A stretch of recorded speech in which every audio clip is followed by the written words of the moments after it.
여러분 안녕하세요. 2024년 중반이 또 시작됐습니다.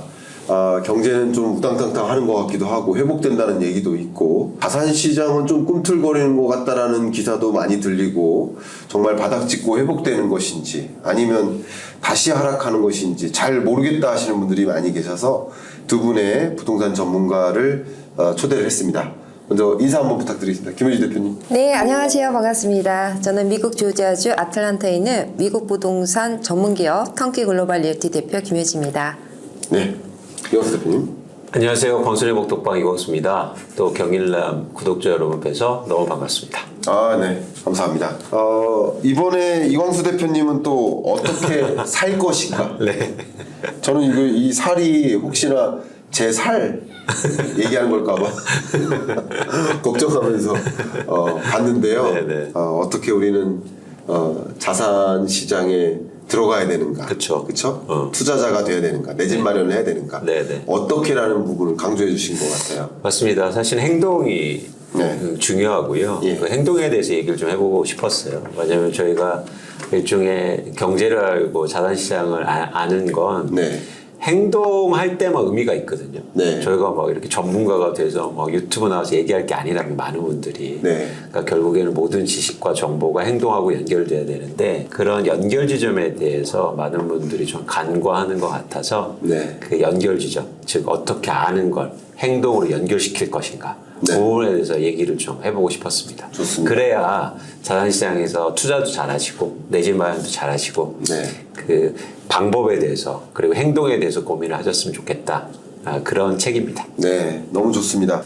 이광수 대표님과 김효지 대표님 두 분을 모셔서 미국 경제, 미국 부동산, 또 한국 경제, 한국 부동산을 왔다 갔다 하면서 지금 현재 어떤 상황인지를 한번 제대로 들여다보고 여러분이 만약에 또 투자적인 관점에서도 관심이 있으시다면 어떤 식으로 접근을 해야 될지 한번 해안을 찾아보는 시간을 갖도록 하겠습니다. 먼저 이제 한국 부동산 시장을 한번 점검해 보고 싶어요. 네. 많은 분들이 좀 갖고 계신 질문일 거예요. 뭐 지표마다 좀 차이가 있지만 네. 어떤 지표상으로는 이미 바닥을 찍고 회복되는 것 같다라는 표현도 있고 또 아닌 지표도 있고요. 또 어떤 지역에 계신 분은 이미 저점 찍고 회복되기 시작했다라는 표현도 있고 계속 하락하고 있다라고 말씀하시는 분들도 굉장히 많습니다. 이런 상황 지금 어떻게 정리할 수 있을까요? 그러니까 일단 전체 시장을 보면 굉장히 혼란스러운 상황이죠. 네. 굉장히 말씀하신 것처럼 오르는 것도 있고 네. 떨어지는 것도 있고 근데 모든 자산시장이 그렇거든요. 예를 들어서 글로벌 금융위기나 네. 갑자기 뭐 코로나가 나와서 뭐 거시경제가 흔들릴 때야 네. 모든 주식이 빠지고 아니면 기준금리가 갑자기 예상치 못해 인하됐을 때 모든 자산 가격이 오르는 걸 빼고는 네. 사실 어떤 시장이고 오르는 게 있으면 떨어지는 게 있습니다. 그런데 이제 정도의 문제겠죠. 그러니까 어느 게 더 많으냐. 근데 지금 상황은 아직까지 하락의 그 비율이 높다고 봐요. 그러니까 네. 무슨 얘기냐면 일부 지역, 뭐 대표적으로 한국에서 강남이 송파구 이런 지역이 가격이 오른다고 그래서 서울이 오르느냐. 이건 좀 별개의 문제라는 거죠. 네. 그리고 또 최근의 변화가 일시적이라고 저희가 판단하는 이유는 근본적으로 한국의 시장이 변화가 일으키기 한계가 있기 때문입니다. 그러니까 두 가지가 한계인데요. 첫 번째는 유효 수요가 부족해요. 그러니까 이게 되게 이따도 미국 부동산 얘기 들으시겠지만 한국 부동산과 미국 부동산의 가장 큰 차이점이에요. 네. 그러니까 수요가 충분하냐? 그런 측면에서 한국은 주택 수요가 충분하지 않다. 이유는 뭐냐면 가격이 너무 많이 올랐기 때문에. 네. 그래서 그게 계속 프레셔, 일종의 압박이 가해지는 거고 그러다 보니까 예를 들어서 가격이 오르기에는 좀 시간이 걸린다고 파악하고 있습니다. 그런데 네. 지금은 뭐 그런 가격이 하락하는 구간에서 일시적인 변동기라고 일단 판단합니다. 네, 좋습니다. 현재 한국 부동산 시장의 어떤 표현을 정리를 한마디로 본다면 변동기다, 혼란기다 이렇게 표현을 해주셨어요. 어쨌든 그런 혼란기다라고 이야기할 만큼 이게 바닥 찍고 회복되는 거냐 아니면 계속 하락하는 거냐라고 논란이 있을 만큼 혼란한 지금 부동산 시장의 모습인데 근데 미국 부동산 시장 같은 경우는 대표님께 한번 질문 드려볼게요. 저도 그 여러 지표들을 통해서 미국 부동산 시장을 꾸준히 팔로우업을 하고 있는데 그 모든 지표들이 주거용 부동산 같은 경우는 뭐 계속 우상향하는 모습을 보여주고 있어요. 네. 이게 무슨 5.5% 기준금리 인상한 나라 맞느냐 하는 그런 질문이 등장할 만큼 이런 시장 어떻게 혹시 판단하고 계십니까? 네, 제가 현장에서 지금도 많이 경험하고 있는 상황인데요. 이광수 대표님께서도 여러 번 언급했었지만 실질적으로 공급이 수요보다 여전히 부족한 상황이기 때문에 미국의 경우는 주택 가격이 완만하게 지금 오르고 있는 상황이에요.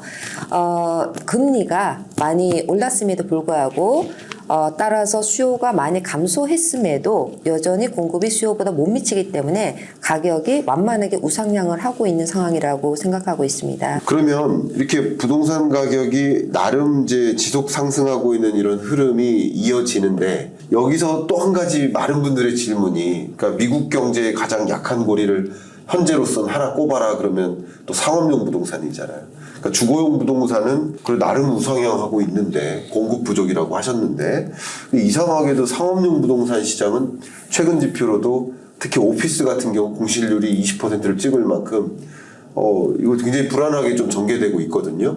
이 부분 혹시 어떻게 생각하고 계십니까? 지금 현재 그 상업용 그 부동산 중에서 가장 많은 비중을 차지하는 게 미국에서는 오피스 건물이에요. 네. 그런데 항상 어떤 그 변화기 중에서 그러한 변화를 가장 빨리 네. 받아들이는 또 유형이 예. 오피스 빌딩이거든요. 네. 그래서 그 오피스 빌딩의 이제 공실 자체는 실질적으로는 그 인구의 흐름이 많이 바뀌었기 때문에 그리고 두 번째로는 트렌드의 변화로 원격 근무, 재택 근무, 하이브리드 근무 방식이 이제는 뉴 노멀로 고착화됐기 때문에 그 두 가지 이유로서 이제 공실이 굉장히 늘어난 상황인데요. 특별히 고물가 지역의 오피스 공실률이 굉장히 높은 편이라고 지금 파악이 되고 있는데요.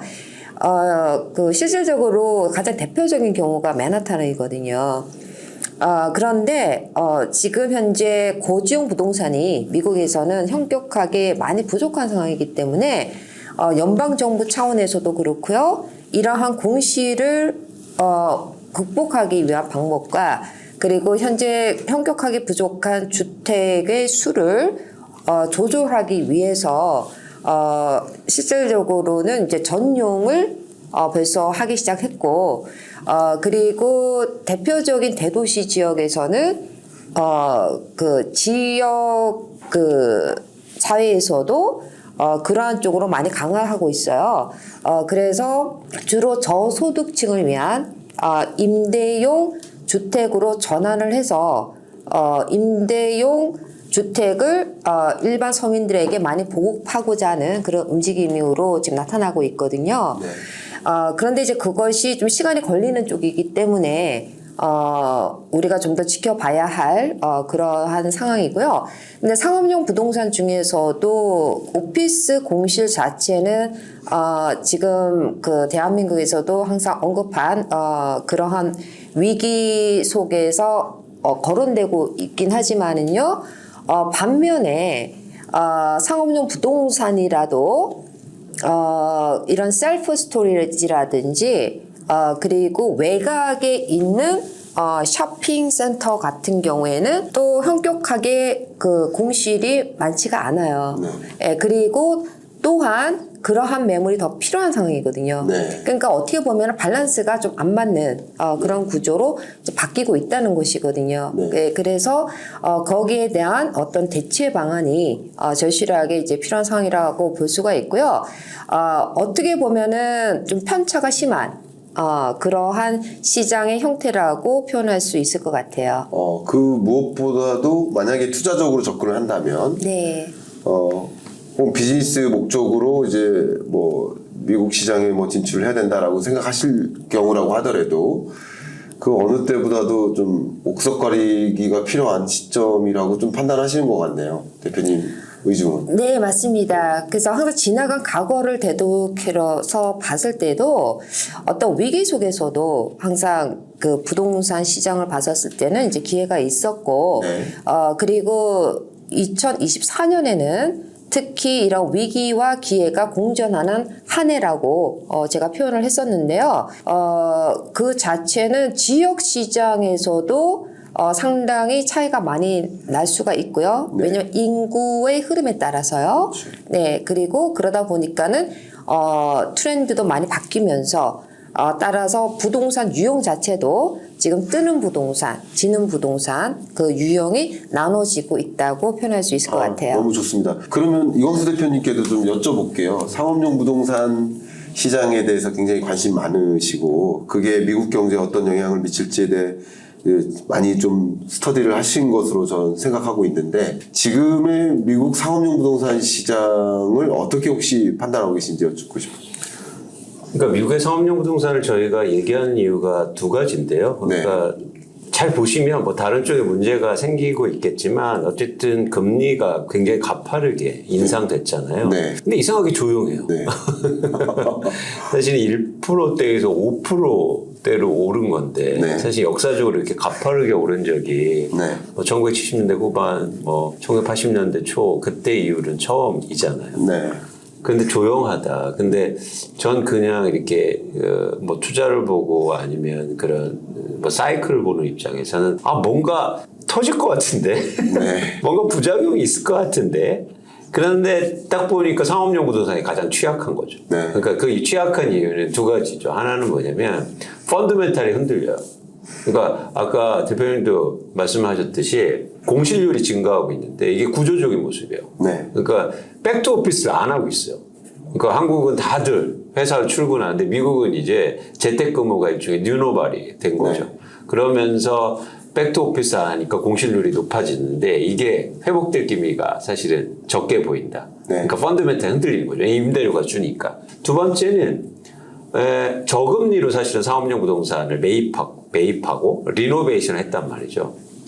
그런데 올해부터 만기가 돌아옵니다. 그럼 고금리로 차환하거나 대환해야 될 거 아니에요. 예. 그러면 당장 문제가 생길 거 아닙니까? 그렇죠. 그렇죠. 수익이 줄어들거나 아니면 투자자들이 내 돈 달려달라고 할 테고. 그러니까 그런 문제를 볼 때 사실 상업용 부동산을 저희가 계속 주시해야 된다. 근데 저는 이 말씀을 왜 드리냐면 흥미로운 게 요즘 이제 주식시장을 보면 최근에도 미국에서 고용지표가 나오니까 비농업인 뭐 고용자 수가 조금 줄었잖아요. 네. 그러니까 갑자기 다우존스 지수가 급등하잖아요. 네. 왜냐하면 금리 인하 기대감으로. 그런데 왜 이렇게 사람들이 금리 인하를 기다릴까? 라는 생각을 역설적으로 하게 돼요. 그건 뭐냐면 금리 인상 때문에 굉장히 나빴던 게 있었기 때문이죠. 근데 우리는 그거 잘 모르는 거 아닌가? 지금? 그러니까 미국의 뭐 지수라든지 경제지표, 실업률 이런 거 다 좋잖아요. 네. 근데 왜 사람들이 그렇게 금리 인하를 기다리지?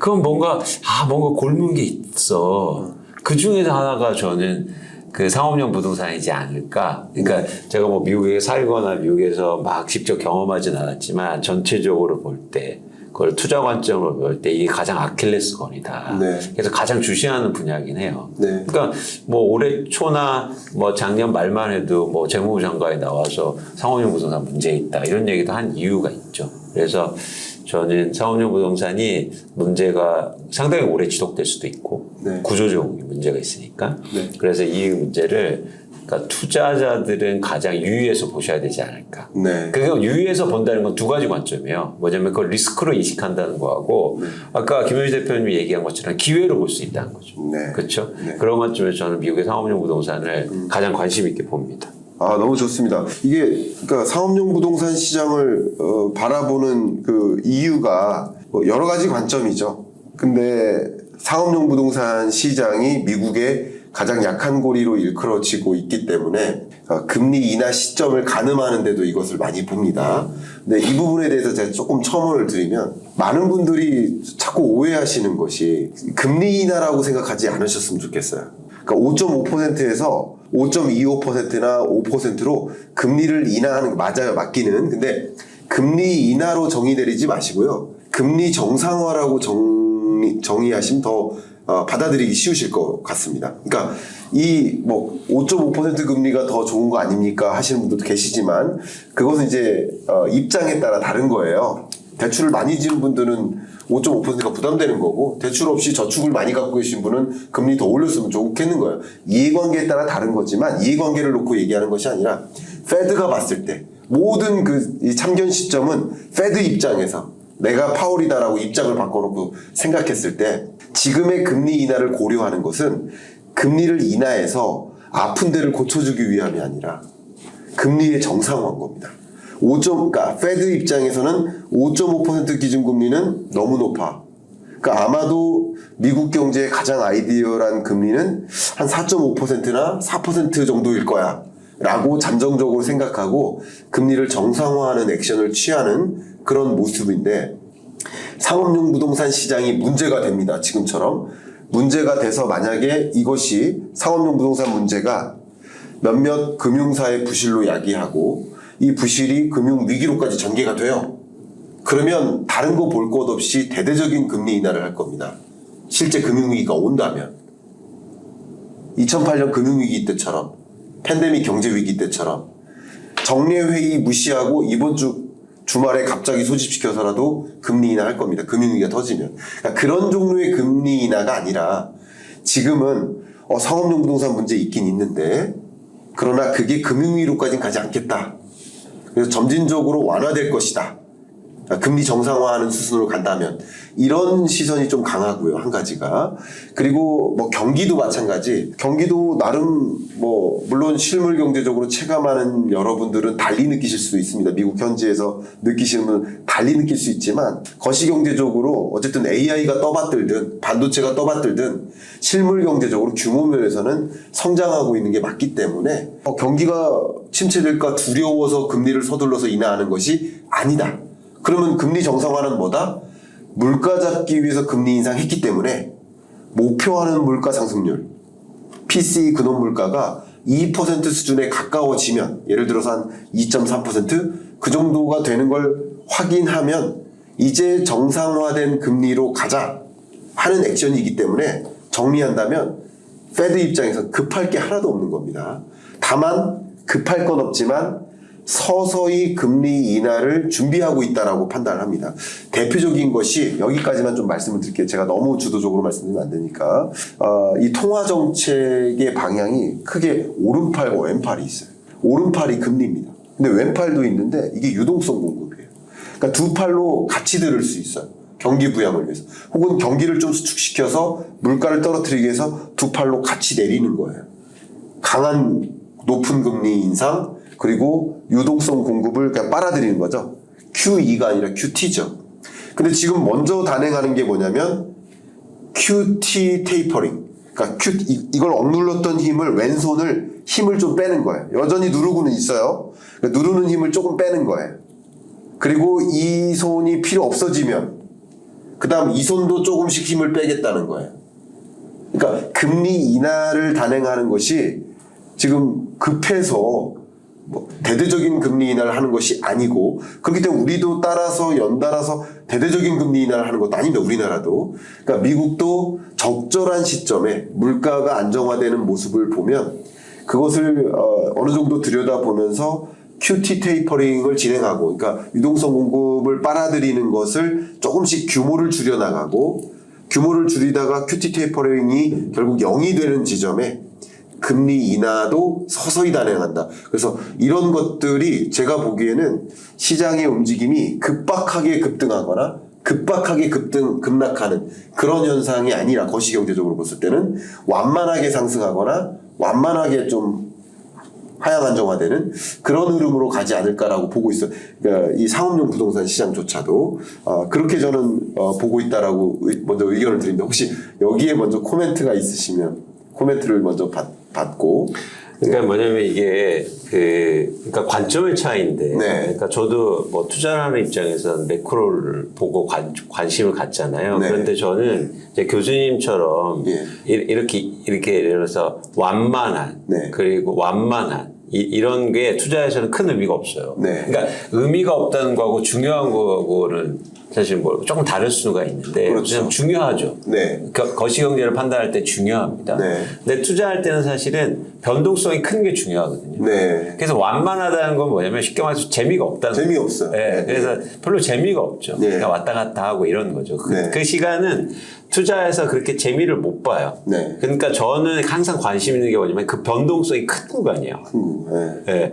그래서 항상 변동성이 뭘 크게 만들까? 네. 이런 미국 경제나 아니면 전 세계 매크로를 뭐가 흔들 수 있을까? 네. 이런 관점에서 사실 사업용 부동산을 가장 관심 있게 보는 거예요. 그러니까 관점이 좀 다른 그렇죠. 거죠. 예. 그렇죠. 그러니까 좋습니다. 예를 들어서 저희가 뭐 미국 부동산에 투자하든 한국 부동산에 투자하든 주식을 투자하든 그 변동성이 큰 구간을 저희는 네. 일종의 기대하는 거거든요. 아, 네. 그러니까 계속 그 관점에서 세상을 바라봐요. 네. 그러니까 조금 다를 수 있죠. 좋습니다. 저희가 뭐 경제 성장률이 뭐 2.5%다, 3%다, 4%다 이게 의미가 있지만 이제 투자 관점에서 볼 때는 크게 의미가 없다. 그런 차원에서 어쨌든 뭐가 변동성을 크게 만들까? 네. 그 중에서 하나가 상업용 부동산이지 않을까? 네. 그래서 계속 관심을 갖는 겁니다. 정말 맞는 말씀이시고요. 이거 뭐 미래를 누구나 예단할 수는 없지만 아까 말씀드렸던 그 고리가 있잖아요. 지금 상업용 부동산 중에 특히 오피스 공실 문제가 심각하기 때문에 이 상업용 부동산 시장에 흔들리고 있는 모습이 지금 감지됩니다. 아마 잘 확인하고 계실 거라고 생각이 됩니다. 근데 이게 결국 여기에 투자를 했던 혹은 이거 건설을 했던 이 기업들이 대출을 끌어다 썼을 텐데 그 대출이 소위 지역 중소은행들이잖아요. 그러니까 이 은행들이 지금 흔들리고 있다는 것도 아마 대표님도 많이 체감하고 계실 거라고 생각이 되거든요. 순이자 이익률과 그리고 그러니까 이자 이익률과 그리고 이자 외 이익률. 그러니까 금융 섹터가 은행이 할 수 있는 사업이 이자 수익이 있고 비이자 이익이 있잖아요. 그러니까 두 가지가 다 마이너스예요. 특히 지역 중소은행들이. 그러니까 이들이 이제 흔들리고 있는 거예요. 근데 이게 결국 금융 위기로까지 가게 되면 뭐 자산 시장에 굉장히 큰 악재가 발생하겠죠. 그러면 이제 이광수 대표님 말씀하신 대로 그런 시나리오로 갈 수도 있으니 그런 시나리오라고 한다면 그러면 어떻게 내가 준비를 할까? 라는 마음의 준비를 좀 하시는 것도 방법일 것이고 그렇죠. 그런 시나리오가 아니라고 한다면 저는 이 가능성으로 보면 아니라고 보고 있거든요. 왜냐하면 이 지역 중소은행들의 부실이 있는데 이들의 전체 미국 금융시장에서의 기여도가 너무 작아요. 그래서 전체 금융산업을 흔들 만큼의 기여도는 아니라고 판단하고 있어요. 만 개 은행 중에 그 지역 중소은행들의 기여도가 작기 때문에 그래서 이게 금융위기로까지 갈 거라고 보진 않는데 근데 그것도 역시 그런 몇몇 지역 중소은행들의 부실로 갑자기 공포감을 느낀 예를 들어서 저축자들이 금융소비자들이 대거 뱅크런이 일어나고 그게 대형 금융사들이 그런 지역 중소은행을 떠안고 인수합병하고 그런 관점에서 뭐 위기가 혹은 그 공포감이 대형 은행으로까지 전개가 된다든가 확산된다든가 해서 정말 말 그대로 뱅크런이 일어나서 금융위기로 갈 수도 있는 거예요. 그거를 없다라고 가정할 수는 없어요. 그렇죠. 가능성이 있어요. 그러니까 이게 제가 마지막으로 한 말씀을 드리면, 네. 그러니까 투자로 보면 네.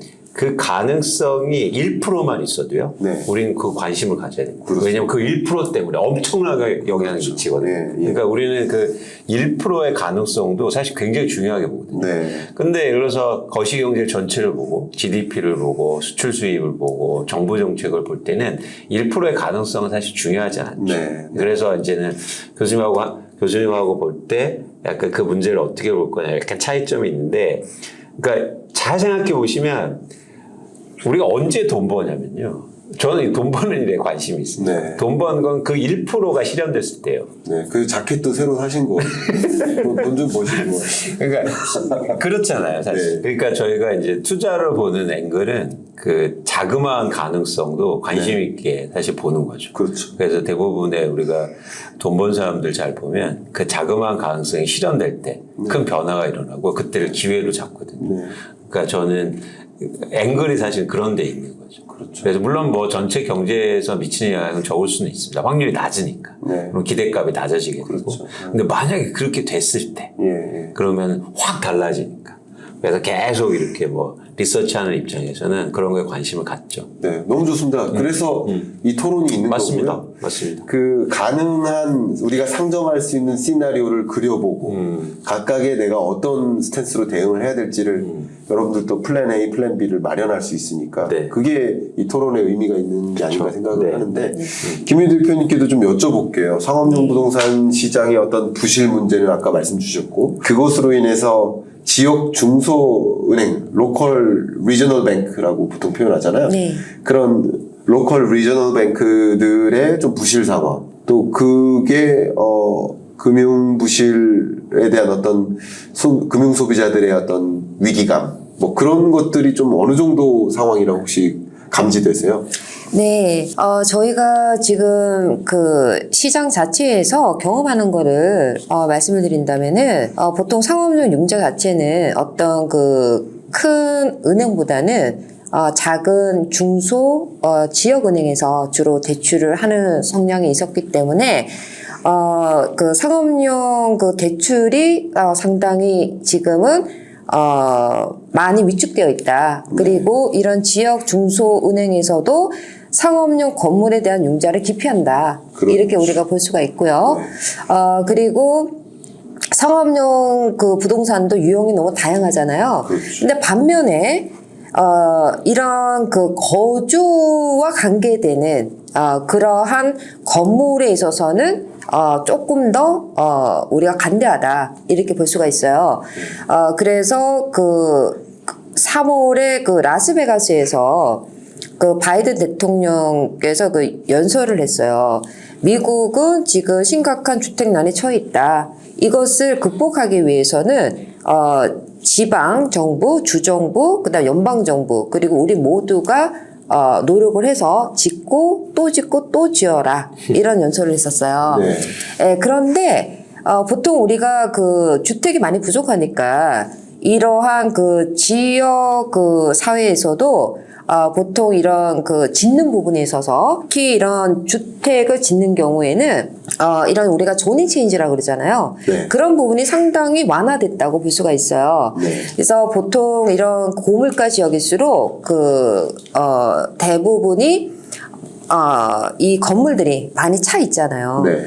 그렇기 때문에 이런 조닝 체인지 자체가 상당히 까다롭게 굴었거든요. 네.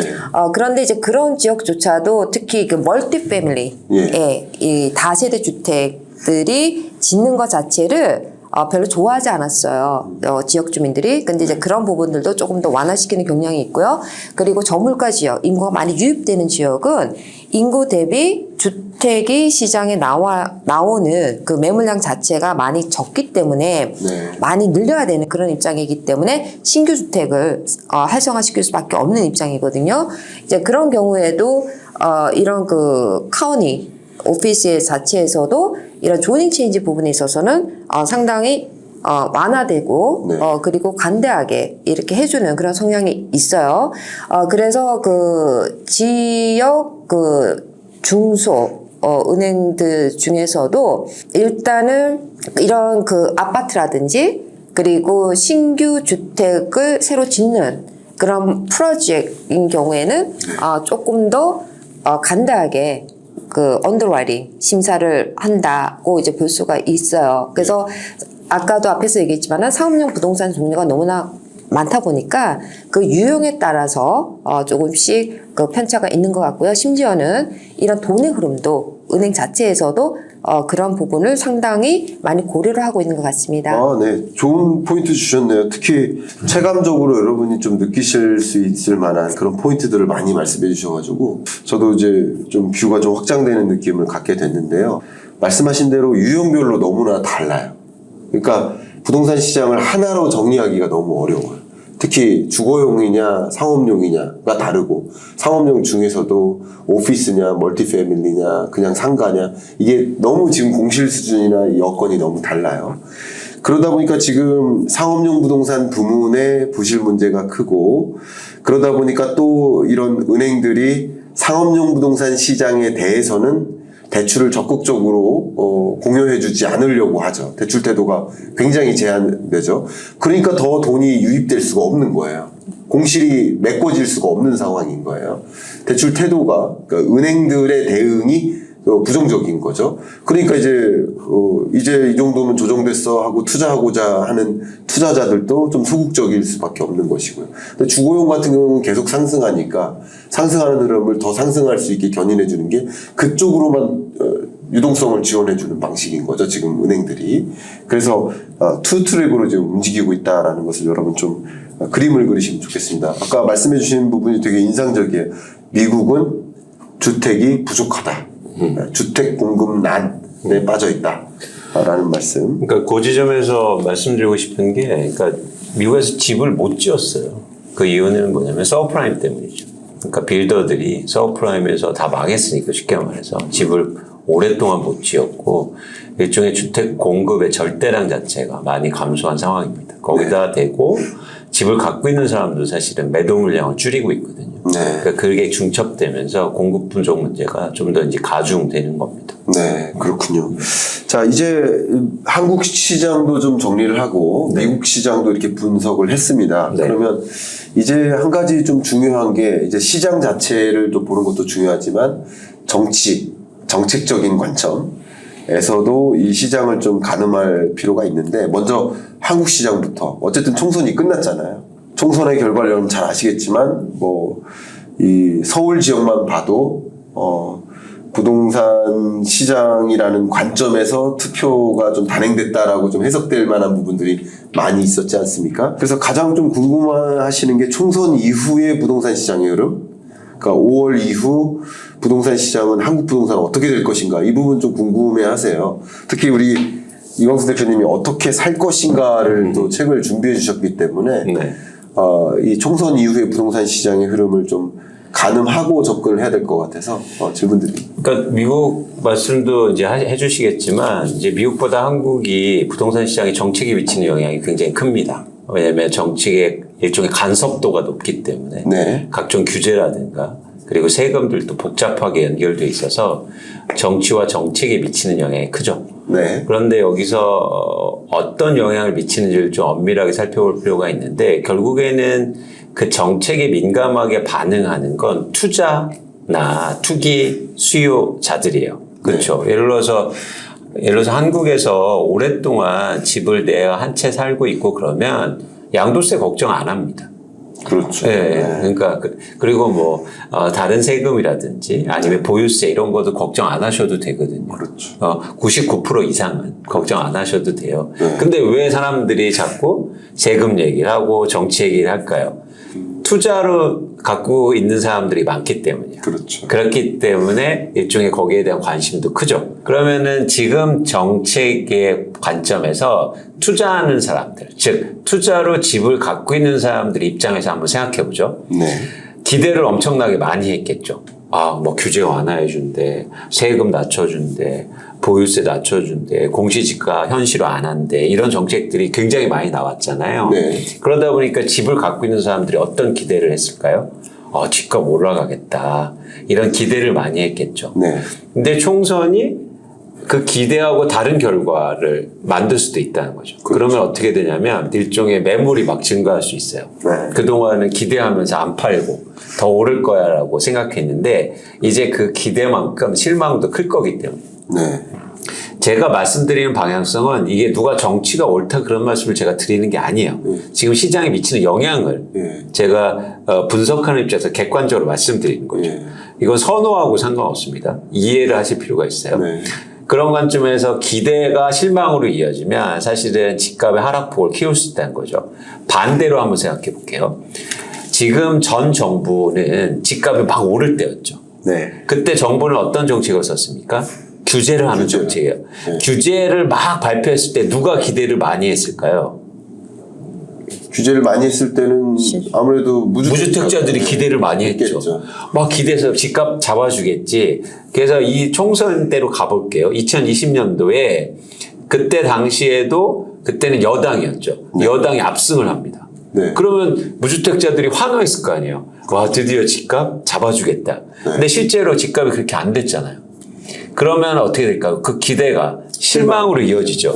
2020년도에 대한민국에서요, 무주택자가 집을 가장 많이 삽니다. 역설적으로. 그러니까 그 기대가 실망으로 이어지는 거거든요. 그것처럼 사실은 이제는 반대 현상이 나타날 가능성이 크다. 그래서 저는 이번 총선의 영향을 오히려 기대가 실망으로 바뀌면서 그래서 지표로 나타나는 게 서울 아파트의 매도 물량이 역대 최고 수준으로 올라가고 있어요. 그러니까 실망하면서 이제 파는 거죠. 그럼 그런 상황이 가중되면 집값 하락폭을 키울 수 있습니다. 그렇죠. 네.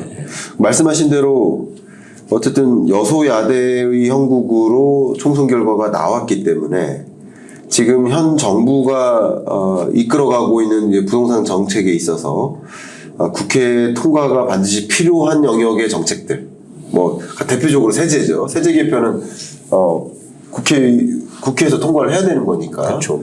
근데 그런 영역들은 이제 소위 야 쪽에서 동의를 안 해줄 가능성이 높고, 그래서 아마도 현 정부가 그동안 추진해왔고 추진하려고 계획했던 그 부동산 정책들이 우리가 기대했던 방향으로 가지 않을 수 있다. 그렇죠. 네, 그런 것들이 이 총선 이후에 부동산 시장을 실망으로 가져올 수 있겠다라는 그런 뷰이신 그렇죠. 거죠. 그런 정책의 기대감을 쉽게 말해서 무주택자나 네. 수요자가 아니라 집을 갖고 있는 사람들이 더 많이 했을 거 아니에요. 그렇죠. 그렇죠. 예를 들어서 무주택자분들이 정책 완화하네, 나 집 사야겠다 이렇게 기대하진 않잖아요. 네. 그렇죠? 네. 그 기대를 누가 갖고 있느냐가 사실 핵심이거든요. 그렇죠. 그런 차원에서는 그 기대가 실망으로 이어지면서 나타난 시장의 변화를 네. 잘 보셨으면 좋겠다. 네, 저 예. 굉장히 중요한 포인트를 말씀 주신 것 같아요.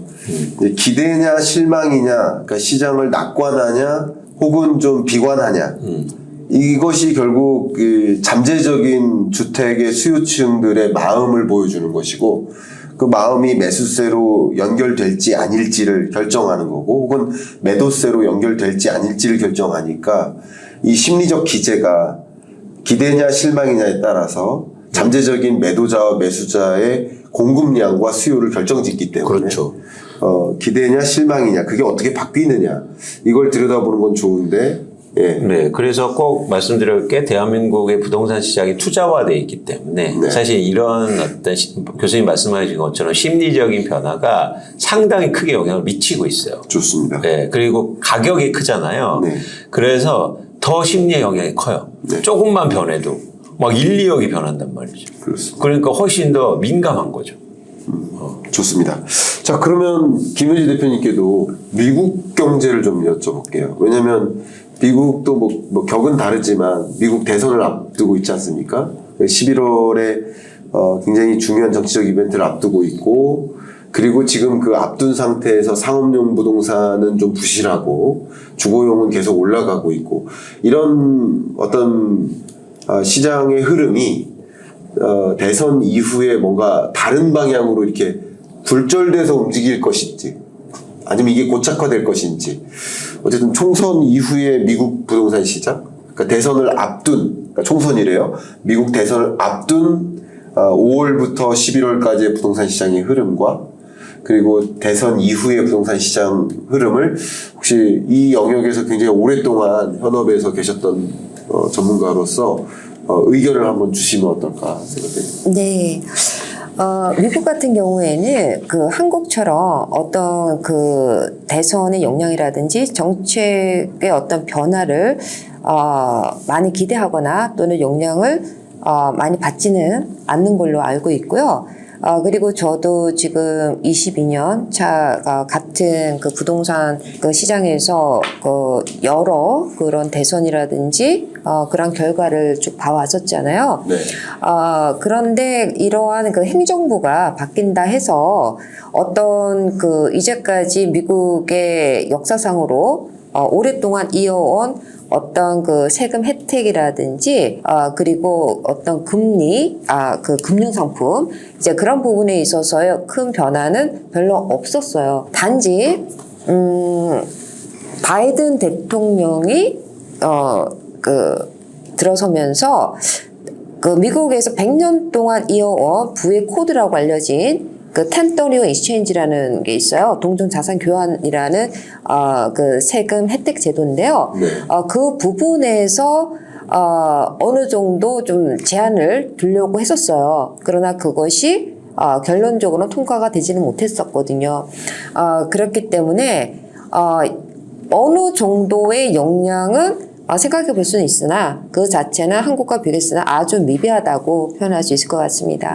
네. 말씀 감사합니다. 지금 미국과 한국과 미국을 이제 정책적인 관점에서 뭐 비교를 해봤잖아요.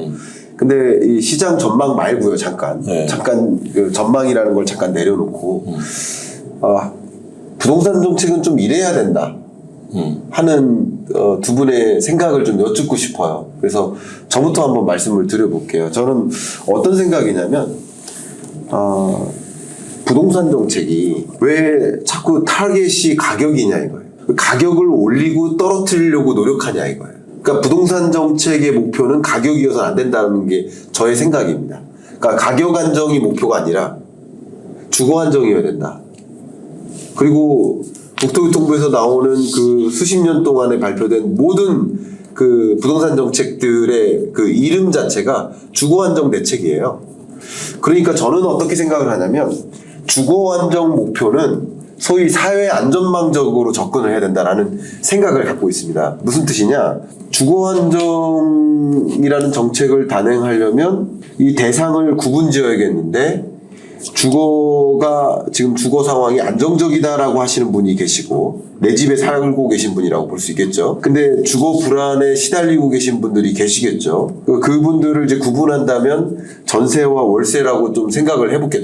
단정 짓기는 어렵습니다만 일단 말씀을 위해서 가정을 해본다면 그러면 이런 주거 불안에 시달리는 이런 계층들이 주거라는 이 문제에 대해서 고통을 겪지 않도록 하는 주택 공급 대책을 마련하는 거, 뭐 임대주택이든 공공분양이든 어떤 방식이든 주거 불안 문제를 해소하려고 움직이는 게 주택정책이어야 된다. 국토교통부의 대응이어야 된다.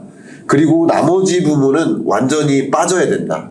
나머지 부분은 가격은 보이지 않는 손에 의해서 자본주의 체제 하에서 시장에 의해 결정되어지는 거니까 그것은 그대로 두고 주거 안정만 좀 집중해야 된다라는 생각을 갖고 있고 다소 미국적인 스탠스인 거죠. 그게 더 맞지 않을까 하는 제 생각이 맞다고 주장하는 것이 아니라 저는 개인적으로 그런 주택 정책의 방향성을 생각을 하고 있는데 먼저 이광수 대표님부터 혹시 어떤 생각을 갖고 계신지 먼저 저도 말씀드렸으니까. 이게 되게 어려운 문제인데 네. 왜냐하면 이제 주거로만 보면 네. 교수님이 말씀하신 거에 전적으로 동의합니다.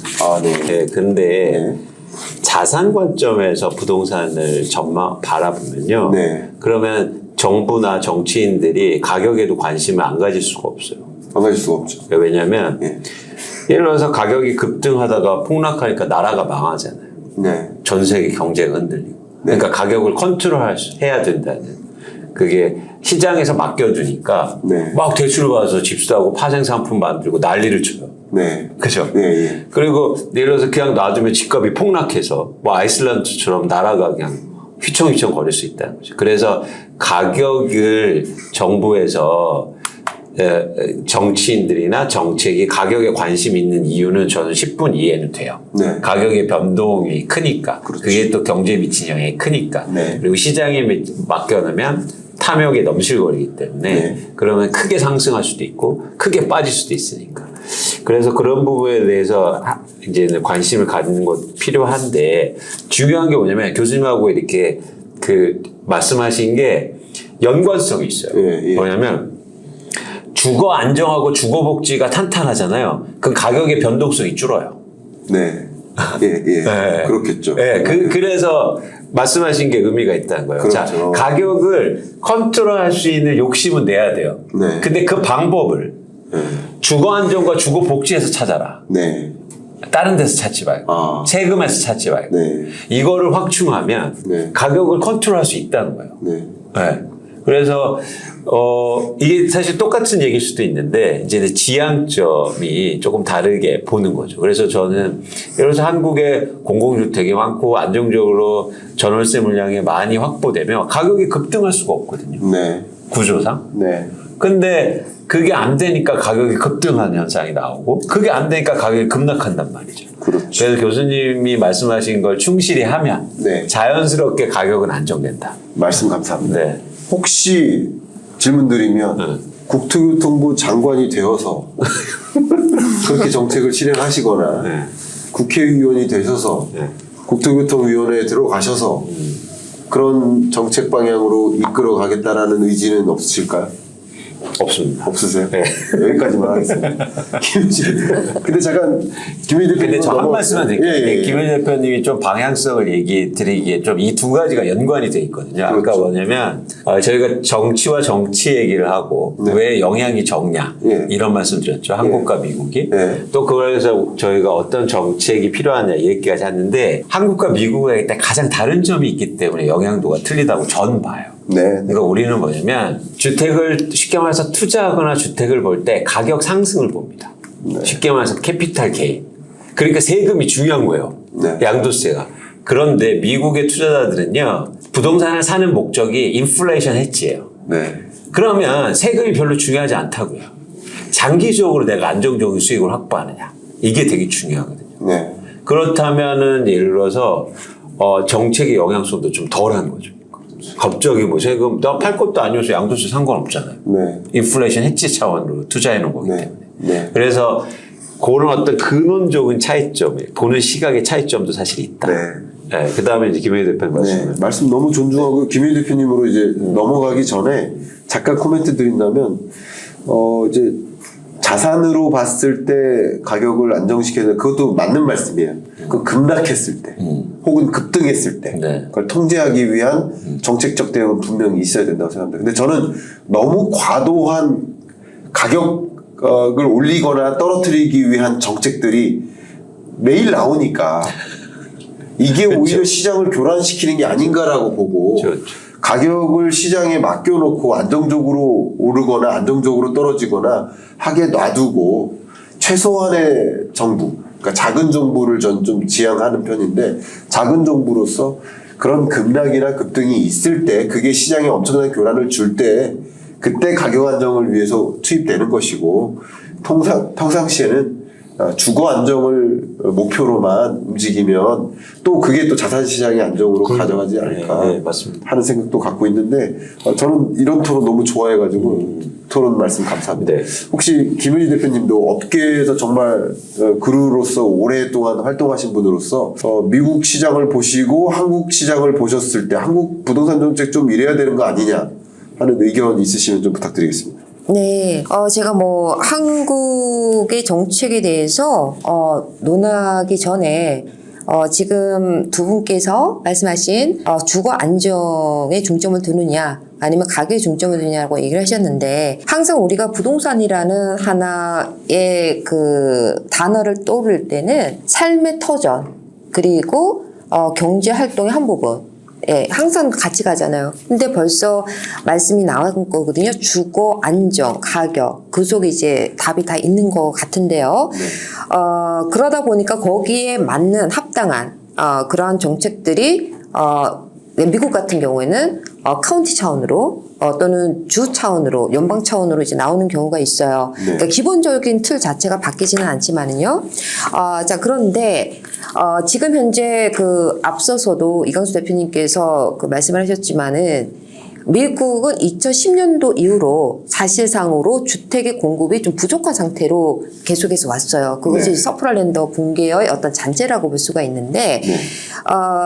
그러다가 실질적으로 저희가 그 미국에서 지금 많이 심각하게 생각하는 게 뭐냐면 미국은 정말로 세입자 국가로 바뀌고 있는가 하는 그러한 이슈가 대두되고 있어요. 네. 그게 무슨 말이냐 그러면은 공급이 부족한 상태에서 너무 오랫동안 왔고 코로나라는 어떤 그 특이 상황 속에서 공급이 또 부족하게 되었고 이제 그러다 보니까 코로나 전에는 미국 가정을 기준으로 했었을 때 주택 소유율이 69%에 달했었는데 코로나가 오면서 64%로 떨어졌어요. 네. 그런데 또 금리가 올라버리니까 주택 구입 비용이 더 많아졌기 때문에 그렇죠. 실질적으로 받는 수입에서 주택을 살 만한 능력이 되는 유효 수요가 그만큼 줄어들었잖아요. 네. 그래서 현재는 59%만이 주택을 소유하고 있다고 지금 통계적으로 나오는데, 네.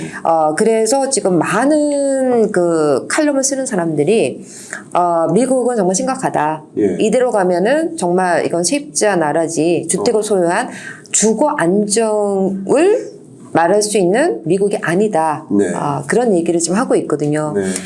그래서 지금 정부 차원에서도 그런 부분들이 너무 심각하기 때문에 특히 이런 고물가 지역, 뭐 샌프란시스코라든지 로스앤젤레스, 뭐 뉴욕 같은 데를 보면은 사실은 그 홈리스 피플이 많아요. 네. 예, 그래서 그것을 어떻게 이제 풀 것이냐. 네. 그래서 아까 그 공실, 임대 그 오피스 건물에 대한 공실이 많았을 때 그거 전용을 빨리 해라. 네. 그리고 그러한 저소득자들에게 그런 혜택을 빨리 주자. 이런 이제 부분들이 자꾸 대두되고 있는 것이고요.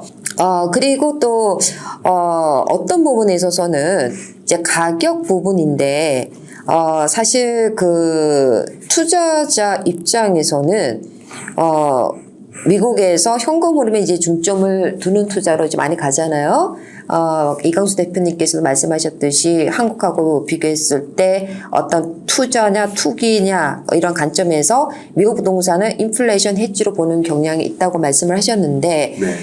그런 과정 속에서 사실 그 가격 이 부분을 지금 어떻게 미국에서 컨트롤할 수 있을까? 사실 이런 모든 것들이 궁극적으로는 코로나 이후에 급등한 주택 가격 때문에 일어난 일들이거든요. 네. 그 여파가 이런저런 일들이 상당히 좀 많이 일어나고 있어요. 네. 그래서 지금 그 현재 가장 큰 문제는 공급이 부족한데 투자자들이 그 자본금을 가지고 거주용 부동산에 투자를 많이 한다는 것이거든요. 네. 예, 왜냐하면은 임대 수익이 높으니까 임대료도 예. 급상승을 했잖아요. 예. 그렇기 때문에 투자금 대비 수익이 좋기 때문에 예. 어차피 돈의 흐름은 기회 비용에 따라서 수익성이 좋은 쪽으로 흐르잖아요. 예. 그래서 지금 어떤 정책이 또 지금 대두되고 있냐면은 예. 그 저가 주택에 많은 투자자들이 몰렸어요. 예. 그래서 신랄하게 비판을 하고 있는데 저가 주택의 굶주린 미국 부동산 투자자들이라는 또 칼럼으로 해서 큰 이슈가 되고 있는데요. 그러다 보니까는 실수요자들이 더 주택을 못 사는 거예요. 그러니까 기존 주택 같은 경우는 워낙에 유효 수요에 비해 공급이 굉장히 부족하니까 멀티 오프라고 그러죠. 다중 오퍼가 대부분이기 때문에 실질적으로 마켓에 나온 가격보다 오퍼 들어온 가격이 높게 팔리거든요. 그러니까 가격이 계속해서 올라가잖아요. 근데 신규 주택도 매물이 부족하니까는 당장에 내가 산다고 해서 살 수 있는 게 아니라 또 기다려야 되는 입장이거든요. 네. 그러다 보니까 카운티별로 또는 그 주 정부 위주로 해서 어떠한 규정이라든지 법안으로 대두되진 않았으나 그 빌더스 어소시에이션 자체에서 실수요자 위주로 분양을 주로 하는 걸로 바뀌고 있어요. 그러니까는 보통 그 조지아주를 기준으로 했을 때는 한 단지가 지어지려면은 먼저 주택 단지가 형성이 되고 거기에 뭐 100채가 들어가든지 200채가 들어가든지 하거든요. 그러면은 그 단지를 컨트롤할 수 있는 홈 오너스 어소시에이션이 먼저 들어가게 돼 있어요.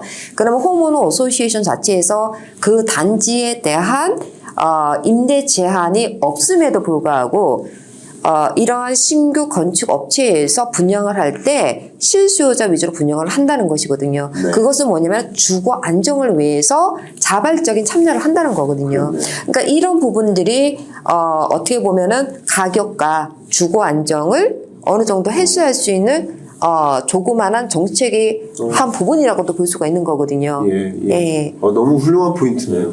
실수요자를 타깃으로 한 주택 공급. 그렇죠. 주택 공급을 하는데 정작 투자자들이 투자 목적으로만 들어오고 정작 실수요자들은 배제되는 시장이 아니라 실수요자들이 우선적으로 공급받을 수 있도록 하는 그런 제도적인 틀을 마련하는 것도 미국 시장에서 배울 수 있는 좀 정책 방향성이지 않나 뭐 이런 생각을 해봅니다. 저희가 그래서 예, 그 부분에서 말씀드린다면은 지금 가격 부분, 주거 안정 부분이 일거양득으로 해소되는 그런 역할을 하는 거거든요. 그렇죠. 왜냐하면 투자자들이 더 이상 살 수 있는 조건을 많이 줄이기 때문에 가격이 심하게 올라가는 거를 방지할 수 있으면서 네. 그리고 어떤 주거 안정에도 기여할 수 있는 이제 그러한 부분이라고 볼 수 있겠죠. 너무 좋습니다. 이제 뭐 우리 거의 마칠 시간이 돼가는데요. 네. 이제 저는 이제 마지막으로 이런 질문들을 드리고 싶어요. 앞에도 저희가 이제 토론 촬영하기 전에 말씀 나눴었지만 불과 한 5년 전까지만 해도 미국 주식에 투자하는 사람이 사실 많지도 않았었을 겁니다. 그렇죠? 그만큼 정보가 많이 공유되고 미국에 주식 투자하는 것이 어렵지 않고 뭐 그런 움직임인데 역시 주식도 그런 것처럼 한국 부동산 시장의 이런 불확실성이라든가 뭐 상승하더라도 굉장히 완만한 상승 지금 하락하더라도 뭐 약보합 같은 이런 흐름 만약에 그리고 앞으로 또 어떻게 전개될지 모르는 정책적 불안감 이런 것을 떠안고 한국의 부동산을 사는 것보다는 미국의 부동산을 살면 어떨까라는 질문을 갖고 계실 것 같아요. 또 더군다나 김혜지 대표님도 오셨으니까 미국의 부동산을 직접 투자할 수 있을지 먼저 결론부터 한번 말씀 부탁드립니다. 네, 직접 투자 가능하십니다. 가능하다. 어떻게 가능합니까? 일반적으로 미국에 있는 미국인들이 집을 소유하고 취득하는 그런 방법과 동일하고요. 네. 외국인이라 해서 국제 투자자라고 해서 미국과 다른 어떤 그 차별이나 편견은 없습니다. 네. 단지 대한민국에서 미국 부동산을 취득하는 과정에서는 대한민국의 외국환 거래 규정에 따라서 송금 절차에 대한 규정은 있어요. 네. 그러나 그러한 송금이 미국으로 들어간 다음부터는 네. 미국인들과 똑같은 취득 절차로 구입을 할 수가 있고 네. 미국인들과 똑같은 세금 혜택을 가질 수도 있습니다. 그렇군요. 그 혹시 이런 부분에 대해서 좀 디테일하게 정보를 취득하거나 아니면 뭐 좀 컨설팅을 받기를 희망하시는 구독자분들도 계실 텐데 이렇게 고정 댓글로 그 링크 같은 걸 남겨놓으면 특별히 우리 경익남 구독자들을 위해서 성실히 더 안내해 주실 수 있으시죠?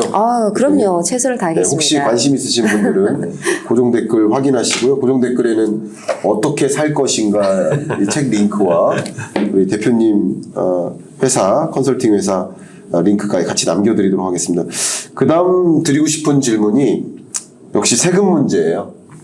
취득세, 보유세, 양도세, 뭐 상속세 세금이 많은데 또 미국도 이제 세제가 잘 갖춰져 있잖아요.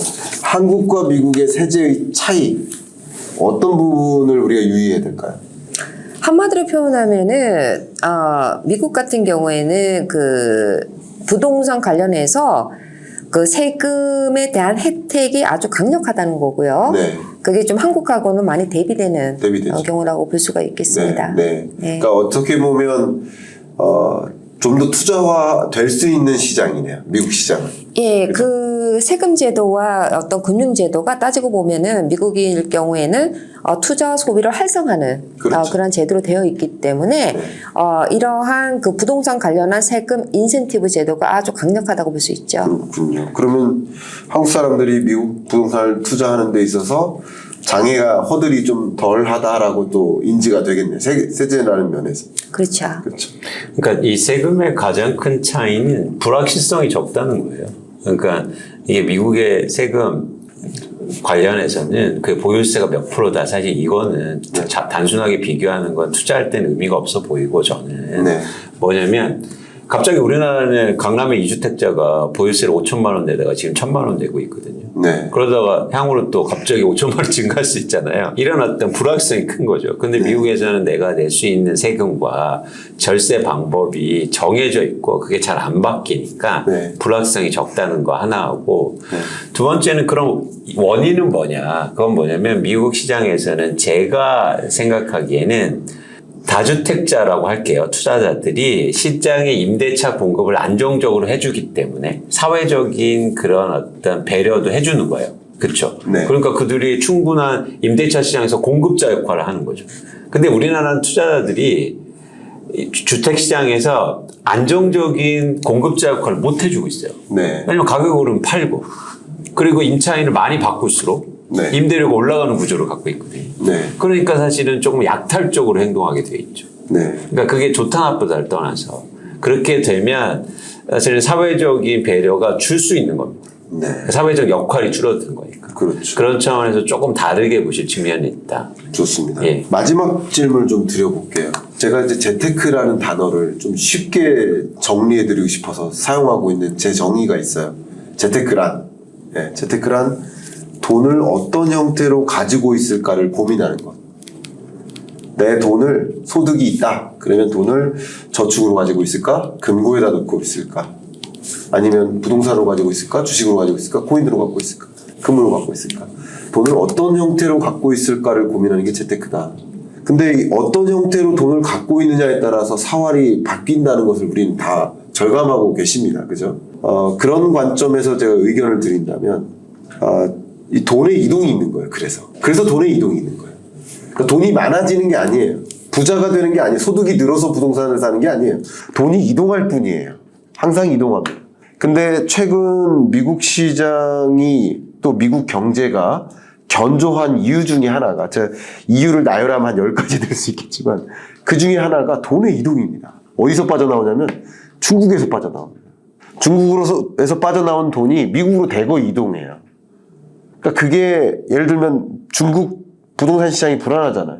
그리고 중국 주식시장도 불안하고요. 장기적으로도 중국 경제가 괜찮을 거라고 생각하는 사람은 거의 없어요. 저는 내일 당장 쓰러질 거라고 얘기하는 게 아니지만 중국 경제가 서서히 성장 둔화가 이루어지고 있는 흐름이라고 볼 수 있어요. 가장 대표적인 게 차이나 엑소더스죠. 기업들이 중국을 떠나고 중국을 떠나니까 인구도 떠나요. 중국 인구가 굉장히 가파르게 줄고 있습니다. 그러니까 이런 여러 가지 것들이 맞물려서 중국에서 빠져나온 돈이 미국으로 향합니다. 그러니까 미국 주식을 떠받들고 미국 부동산을 떠받드는 거예요. 근데 떠받들기 전에 어디로 돈을 이동시킬까를 고민할 때 주거용과 상업용을 보니까 상업용은 아니네, 주거용인 거예요. 그러니까 그것도 한 몫을 한다라고 의견을 드리는 거예요. 자, 이게 돈의 이동을 관찰한다라고 말씀을 많이 드리는 이유가 재테크적인 측면에서 여러분들도 역시 이런 큰 흐름을 보시고 돈을 적절히 안배하실 필요가 있겠다. 그래야 내가 당하지 않을 수 있겠다라는 말씀을 드리는 건데, 그런 관점에서 지금 마지막 질문입니다. 미국 부동산 시장에 대한 관심이 있으신 분께 미국 시장과 한국 부동산 시장에는 이런 차이가 있다. 한번 한 분씩만 말씀해 주시고 투자자 관점에서 어떤 차이가 있다라는 말씀 해주시고 마무리하면 어떨까 생각합니다. 네. 네. 네, 저부터인가요? 네. 가장 큰 차이점을 말씀을 드린다면은요, 이제 첫 번째는요, 국제 투자자들이 왜 미국 부동산을 구입하는가, 투자하는가에 대한 그 답을 먼저 드려야 될 것 같아요. 네.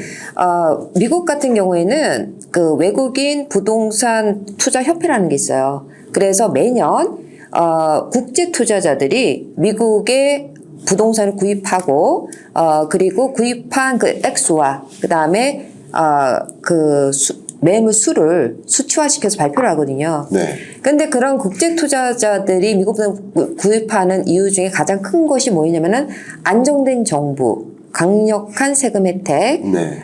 강력한 경제, 그리고 기축통화인 달러의 확보, 그리고 미래의 자녀 교육, 이러한 순으로 나타났어요. 근데 이제 그거를 다 설문조사를 조합해가지고 나온 결과가 뭐냐면은 국제 투자자들이 미국 부동산에 투자하는 가장 큰 원인을 두 가지로 포인트를 말을 한다면은 자국의 경제가 불안전할 때, 네. 그리고 자국의 정책이 불안전할 때 그 해에 유별이 특정 국가에서 미국에 유입되는 돈이 많았다. 네, 그 네. 통계가 나왔거든요. 맞아요. 네, 그래서 미국은 어차피 국제 투자자들이 바라봤을 때 가장 안정적인 투자 지역이라고 파악이 된다는 것이고요. 네.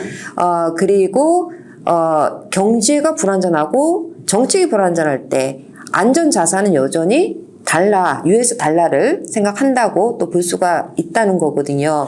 그리고 그 한국 시장과 그 미국 부동산 시장의 어떤 특별한 차이점은 이강수 대표님께서 아주 잘 말씀을 해주셨는데, 한국은 그 시세 차익에 의한 자본 이익에 중점을 두는 투자밖에는 안 되는 구조를 갖고 있어요. 네. 예, 이미 너무나 주택의 가격이 비싸고, 주택의 가격이 비싼 데다가 전세라는 제도가 있기 때문에 네. 실질적으로 그 월세 수입이라는 그러한 임대 수익으로는 도저히 그러한 비싼 그 부동산의 가격을 통해서 수입을 창출할 수 없다. 네네. 즉 현금 흐름을 우리가 기대하기는 상당히 힘든 구조를 갖고 있다. 네. 이제 그런 부분인데요. 그렇기 때문에 한국에서는 싸게 사서 비싸게 파는 것밖에는 방법이 없기 때문에 주로 이런 전세를 활용해서 이제 갭 투자식으로 가는, 아주 어떻게 보면 일관화된 그러한 투자 전략을 갖고 있다, 이렇게 볼 수가 있고요. 미국 같은 경우는 반면 이강수 대표님께서 잘 정리를 해주신 게 인플레이션 해지에 중점을 두다 보니까 결론적으로는 현금 흐름에 중점을 두고 대신 안정적인 자산 가치 상승을 함께 기대할 수 있다는 원리예요. 그렇기 때문에 중요한 거는 뭐냐면, 미국에서는 그 안정적인 자산 가치와 그다음에 지속적인 현금 흐름이거든요. 그렇기 때문에 중요한 거는 뭐냐면은 순 운용 소득, 그러니까 운용 소득에 해답이 있는 거거든요. 네. 예. 그래서 이제 그런 부분이 상당히 다르다고 볼 수가 있고요. 그래서 그 한국 같은 경우는 주로 단기 투자인 네. 경우가 많고, 미국은 장기 투자인 경우가 많습니다. 그것이 가장 큰 차이점이라고 볼 수 있을 것 같습니다. 네. 예, 차이점 정리 잘 해주셔서 감사합니다. 아마 잘 요약이 되실 것 같습니다. 이광수 대표님도 좀 첨언해 주신다면요. 그러니까 저희가 미국 부동산에 관심을 갖는 이유가 일종의 투자 관점이에요. 거기에 저희가 미국에 살 건 아니면 이제 거주 목적은 아니잖아요. 그렇죠. 그러면 미국 부동산이 투자로서 어떤 의미를 갖고 있느냐를 좀 보실 필요가 있는데, 김효신 대표님 말씀하신 것처럼 미국의 부동산이 가장 장점은 인플레이션 해지가 가능한 굉장히 탁월한 자산이죠. 맞아요. 그리고 또 하나 뭐냐면, 부동산에 투자하면서 복리 투자가 사실은 불가능한데, 이 안정적으로 임대료가 계속 오르고 네. 그리고 들어오니까 네. 사실 그걸 이용해서 복리 투자가 가능한 구조죠. 그래서 쉽게 말해서 아까 결국에 교수님이 말씀하신 것처럼 자산을 잘 지킬 수 있는, 네. 네. 그러니까 불안한 시장에 네.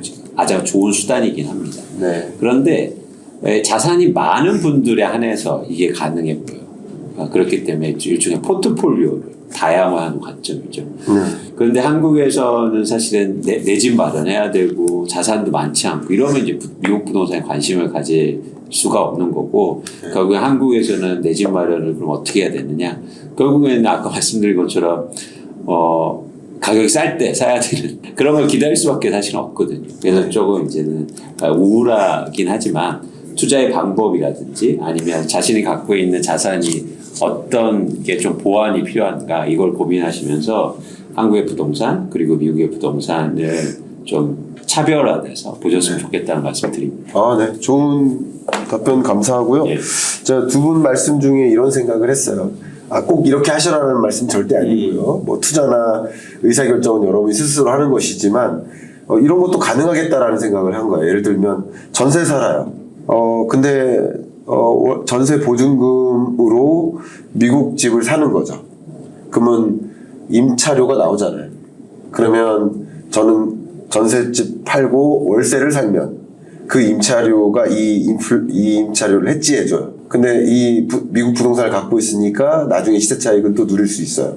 그러니까 집을 안 갖고 계신 분도 미국의 부동산을 투자해서 임차료를 해지하고 부동산 가치 상승을 영위하는 이런 방법도 만약에 한국 시장보다 낫다면 접근할 수 있는 방법이 아닐까라는 생각도 그냥 갑자기 들었습니다. 네, 실질적으로 그렇게 많이 하고 계십니다. 그러니까요. 이게 굉장히 흥미로운 게 뭐냐면 미국의 평균 가격이 낮기 때문에. 그렇죠. 그러니까 예를 들어서 주택이 뭐 한 30만 불, 40만 불짜리들이 많거든요. 네. 그럼 우리나라 돈을 얼마냐면 6억 원 정도 된다고 그렇죠. 그런데 지금 한국의 서울의 아파트의 평균 전세 가격이 사실 그거보다 일부 지역 훨씬 더 높기 때문에 그렇죠. 그게 충분히 가능하고, 또 흥미로운 지점은 한국의 월세가요 전 세계에서 가장 싼 상황이에요. 그러니까 이게 충분히 그런 식의 생각을 해볼 수 있는 거죠. 좋습니다. 네. 정말 두 분 말씀 감사하고요. 저도 두 분과 이제 토론을 하면서 한국 주식, 한국 부동산만 보는 것이 아니라 미국 부동산도 같이 보면서 자산을 배분할 수 있는 그 배분처로서 또 미국 시장을 또 한번 생각해 볼 수 있는 중요한 의미가 있는 시간이 됐던 것 같고 여러분께도 충분히 도움이 됐을 거라고 생각됩니다.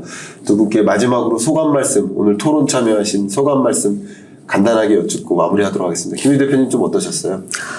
저는 오늘 이 시간이 저한테는 너무나 유익했고 네. 굉장히 영광스럽고 소중한 시간이라고 생각을 하는 게 어떻게 보면은 이제 대한민국에서 경제 전문가이신 교수님과 그리고 또 부동산의 최고의 애널리스트시잖아요. 이광수 대표님. 근데 같이 이렇게 같은 자리에서 어떤 한 주제를 가지고 같이 이렇게 토론을 할 수 있었다는 그 자체만으로도 너무 기쁘고요. 그리고 이제 그러한 우리의 어떤 토론 과정 속에서 저도 알고는 있었지만 정리되지 않았던 부분들 네. 그리고 내가 느끼고 있는 현재 미국 시장에서 느끼고 있는 이런 것들을 또 교수님께서 정리를 해주시니까 이제 그것이 제 머릿속에 그냥 완전히 인지가 되어버렸어요. 그래서 너무 유익한 시간이었던 것 같습니다. 제가 감사합니다. 이광수 대표님 좀 어떠셨어요? 이제 김현희 대표님 내일 미국 가시거든요. 그래요? 지금 돌아가시는데 김현희 대표님 볼 때마다 제가 배우는 게 되게 많아요. 그러니까 별 왜냐면 말씀. 그러니까 저희가 어떤 뭐 자산이라든지 어떤 사물의 특징을 잘 구별하기 위해서 가장 좋은 방법은 비교하는 거거든요. 네. 그러니까 예를 들어서 사자의 특징이 뭐지? 사자끼리 비교하면 몰라요. 네. 근데 호랑이하고 딱 나오는 순간 바로 알게 되거든요. 네. 근데 저는 이제 한국의 부동산 시장을 분석하는 입장에서 김현희 대표님의 미국 부동산 얘기가 한국 부동산의 특징을 더 명확하게 해주는 것들이 너무 많아요. 그래서 그렇네. 사실은 이제 최근 계속 얘기 나누고 이렇게 유튜브 나오고 그다음에 말씀을 나누면서 저는 배우는 게 훨씬 많았고 특히 오늘도 랩업하면서도 훨씬 더 의미가 또 컸다 저한테는 그런 말씀을 드립니다. 예. 두 분께서도 이렇게 좋은 소감 말씀 해주셔서 감사하고 또 함께 해준 우리 나무애들께도 이거 진짜 나무입니다. 가짜 나무 아닙니다. 네. 감사하면서 제가 우리 짠 한번 하면서 마무리하시죠. 이거 예. 만렙이라는 네. 우리나라 최고의 너무 커피 감사합니다. 감사합니다. 만렙. 네.